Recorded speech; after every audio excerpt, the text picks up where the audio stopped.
এবার অন্তর্বর্তীকালীন সরকারের প্রধান উপদেষ্টা ডক্টর মোহাম্মদ ইউনূসের সঙ্গে বৈঠকের সময় গোপনে ভিডিও ধারণ করার অভিযোগে দল থেকে বহিষ্কার করা হয়েছে লিবারেল ডেমোক্রেটিক পার্টি এলডিপির এক নেতাকে। বহিষ্কৃত ওই নেতা এলডিপির প্রেসিডিয়াম সদস্য ডক্টর নেয়ামুল বশির। এ তথ্য নিশ্চিত করেছেন দলটির প্রেসিডেন্ট ডক্টর কর্নেল অবসরপ্রাপ্ত অলি আহমেদ বীরবিক্রম।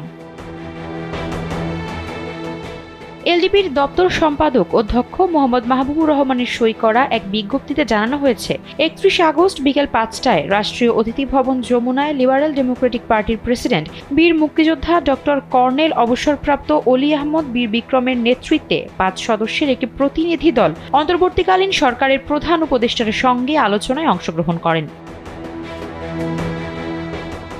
আলোচনা চলাকালে দলের মহাসচিব ডক্টর রেদওয়ান আহমেদ যখন বক্তব্য প্রদান করছিলেন, তখন দলের প্রেসিডিয়াম সদস্য ডক্টর নেয়ামুল বশির গোপনে ভিডিও রেকর্ড করেন, যা গর্হিত অপরাধ। তার এই অপরাধ প্রমাণিত হওয়ায় তাৎক্ষণিকভাবে তাকে দল থেকে সাময়িকভাবে বহিষ্কার করা হয়। এছাড়া কেন তাকে স্থায়ীভাবে বহিষ্কার করা হবে না, এই মর্মে আগামী ৭ দিনের মধ্যে যথাযথ কারণ দর্শানোর নোটিশও দেওয়া হয়েছে।